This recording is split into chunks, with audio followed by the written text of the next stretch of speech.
आप सभी को नमस्कार। कैसे हैं आप सभी लोग? मैं देख रहा हूँ सुबह से शाम हो गई लेकिन आप लोगों का जोश कम नहीं हो रहा है। जैसे जैसे प्रोग्राम आगे बढ़ रहा है आप लोगों का एक्साइटमेंट बढ़ता ही चला जा रहा है। तगड़ी टीम बनाई है शरद जी आपने।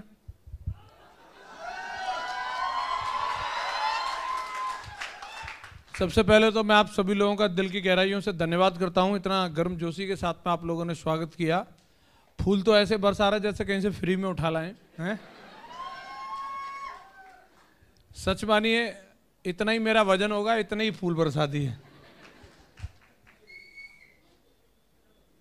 क्या कहूं इसके लिए, कोई शब्द नहीं है। एक ही शब्द बोलता हूं, दिल से धन्यवाद, और ईश्वर इसके लाख गुना आपको दे आपके जीवन में।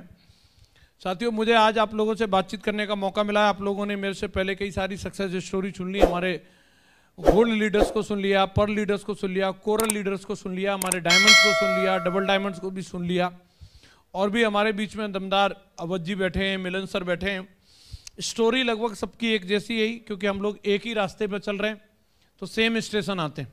कई लोगों को लगता है यार ये सब वही बोलते हैं, मैं पहले गरीब था तो गरीब ही बताएगा। अब ऐसे कैसे कहे कि मैं पहले रतन टाटा का भतीजा था, वो था ही नहीं तो कैसे बोलेगा हैं? तो जो थे वही तो बताएंगे, यस या नो? क्योंकि गलती से रतन टाटा के भतीजे होते न तो ये प्लान देखते, न किसी की हिम्मत थी जो हमें प्लान दिखाने आता। हाँ जी, तो सब नॉर्मली थे सारे जो यहाँ पे बैठे हैं। और जिंदगी में जो भूखा होता है उसी को खाने की तलाश होती है, यस या नो? तो दोस्तों सेम कहानी है। मैं उसमें ना जा करके मैं आपको बताना चाहूँगा ये जो डायमंड बनने का जो सिलसिला है। आप में ऐसे कितने लोग हैं जो चाहते हैं वाकई में हमें भी डायमंड बनना है? पक्का सभी लोग चाहते हैं? तो मैं आपको एक चीज़ बताना चाहूँगा, ये बिजनेस जो है आज सिर्फ आप अपने लिए नहीं बल्कि आने वाली पीढ़ियों के लिए बिल्ड कर रहे हैं।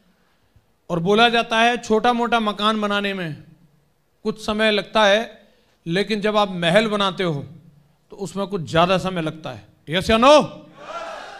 जब अपनी रोजी रोटी की बात आती है तो आप कोई भी नौकरी करते हैं, महीने के एंड में आपको तनख्वाह मिल जाएगी और जिंदगी चल सकती है। लेकिन जब आने वाली पीढ़ियों के लिए जब आप इंतजाम कर रहे हैं तो थोड़ा तो वक्त लगेगा, यस या नो? इस बिजनेस की क्या अहमियत है मैं आपको बताना चाहूंगा। मैंने एक चीज यहां पे सुनी थी, एक एक्टिव इनकम और एक पैसिव इनकम के बारे में सुना था। मैंने इससे पहले कभी जाना नहीं एक्टिव इनकम क्या होती है और पैसिव इनकम क्या होती है। इस सिस्टम में और इस कंपनी में आके ही मुझे पता चला एक्टिव इनकम वो होती है जब तक हम कर रहे हैं तब तक हमें मिल रहा है, जिस दिन करना बंद उस दिन मिलना बंद, वो होती है एक्टिव इनकम। जैसे एटीएम कार्ड होता है, डालेंगे तो पैसा निकलेगा, नहीं डालेंगे तो ऐसे जो भी काम कर रहे हैं, जैसे खेती है वो एक एक्टिव इनकम है, जब तक कर रहे हैं तब तक मिल रहा है, जिस दिन करना बंद उस दिन मिलना बंद। प्राइवेट नौकरी है, सरकारी नौकरी है, जब तक कर रहे हैं तब तक मिल रहा है, जिस दिन ड्यूटी पर जाना बंद उस दिन तनख्वाह मिलना बंद। बोलो यस या नो? पैसिव इनकम क्या होती है? पैसिव इनकम होती है कि एक बार उसको बिल्ड कर लिया जाए, एक बार अगर आपने उसको बिल्ड कर लिया फिर उसके बाद में आप काम करो या ना करो लेकिन पैसा फिर भी आएगा। तो ये पैसिव इनकम कहां कहां से मिलती है? पैसिव इनकम का सोर्स होता है, आप कोई प्रॉपर्टी बना लीजिए, जैसे ये किसी भाई साहब ने ये होटल बना लिया। अब ये भाई साहब ने एक बार अगर ये मान लो ये रिजॉर्ट या वटेवर जो भी ये मैरिज हॉल है ये बना लिया, अब इसके बाद में ये जाकर के मूंगफली चबाते रहे तो भी उनका ये कारोबार चलना ही चलना है, यहाँ से पैसा आना ही आना है। कोई मार्केट बना दो लंबी चौड़ी, गोपेंद्र बैठ जाओ अभी आप, ये नहीं तो पोच देते रहेंगे सारे। हाँ जी, कोई लंबी चौड़ी मार्केट बना दो, मॉल बना दो, तो उसका किराया आना ही आना है, यस या नो? तो वहां से जो इनकम मिलती है उसे पैसिव इनकम बोलते हैं। नॉर्मल आदमी के लिए क्या जिंदगी में पैसिव इनकम लेना इतना आसान है? ऐसा अगर होटल बनाएंगे तो कितने रुपए में बन जाएगा? करोड़ों रुपए चाहिए। तो क्या हर व्यक्ति के पास करोड़ों रुपए होते हैं? नहीं होते। अगर कोई लंबी चौड़ी मार्केट बनानी हो 20-25 दुकान की तो उसके लिए भी करोड़ों रुपए चाहिए। कोई मॉल बनाना हो तो करोड़ों रुपए चाहिए, यस या नो? फैक्ट्री डालनी हो तो करोड़ों रुपए चाहिए। और यही वजह रहती है कि हम लोगों को नॉर्मल आम आदमी या हम कहेंगे मिडिल क्लास को कभी भी जिंदगी में रिटायरमेंट नहीं मिलती। हर किसी को अपनी जिंदगी की शुरुआत जीरो से करनी पड़ती है। कहां से करनी पड़ती है? जीरो से। मेरे दादाजी ने पूरी जिंदगी भर खेती करी, दमदारी के साथ मेहनत करी, लेकिन जब पिताजी का नंबर आया तो उनको अपनी शुरुआत जीरो से करनी पड़ी।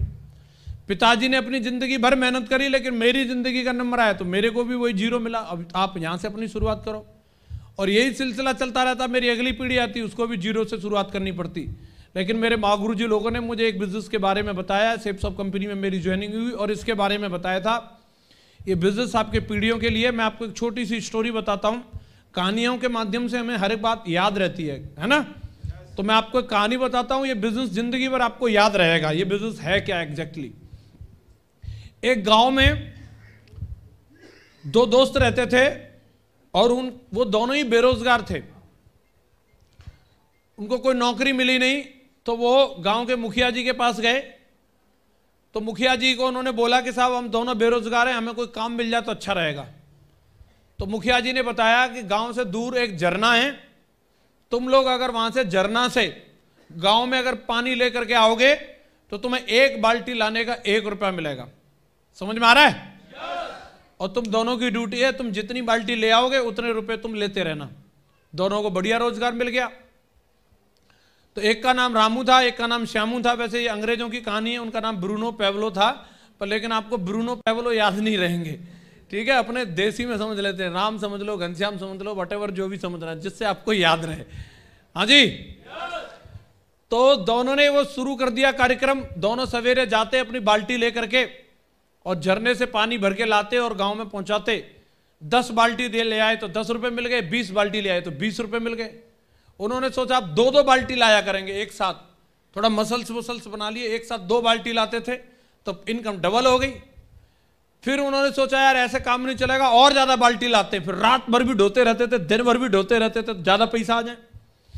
उनमें से एक जो था बड़ा वाला रामू जो था, उसको लगा यार ऐसे तो जिंदगी कैसे चलेगी, जब तक ढो रहे हैं पानी तब तक तो पैसा मिल रहे हैं।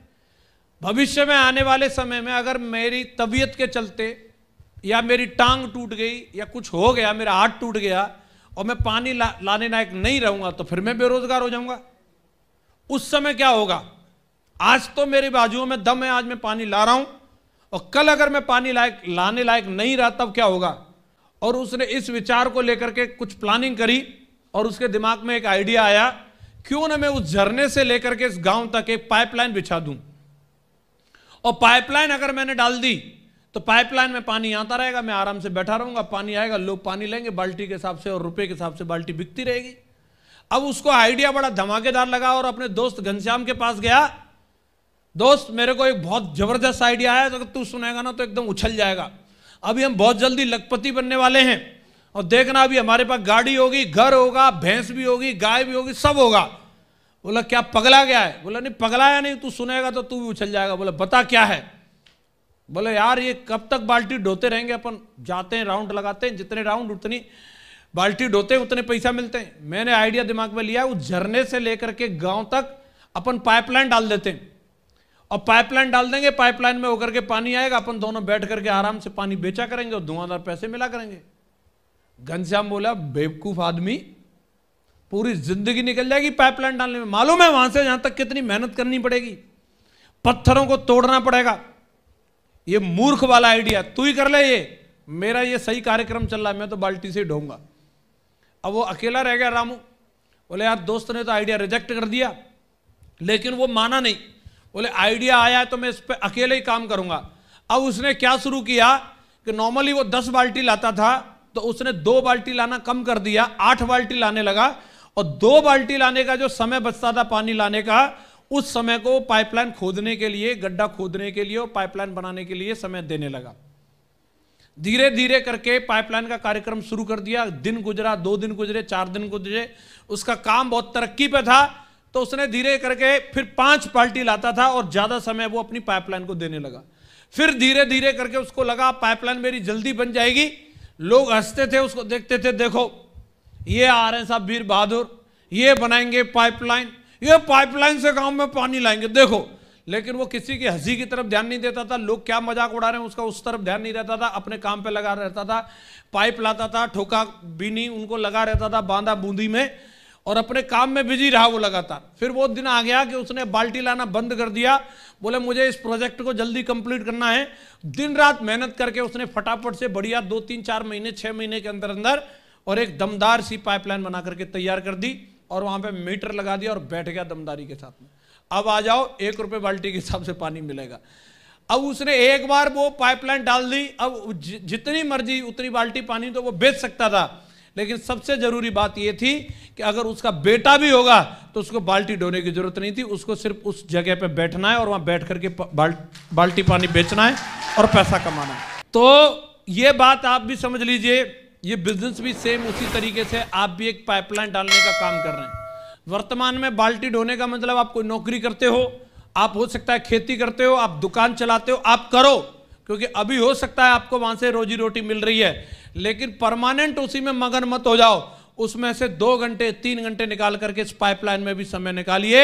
एक दिन जब ये पाइपलाइन बनके तैयार हो जाएगी, जिस दिन आप डायमंड बन जाओगे, 10,000 की टीम होगी, उस दिन आपको फील्ड में जाने की जरूरत नहीं होगी, दुकान पर जाने की जरूरत नहीं होगी, आप घर में बैठे होंगे, इसके बावजूद भी लाखों रुपए महीने की इनकम आ रही होगी।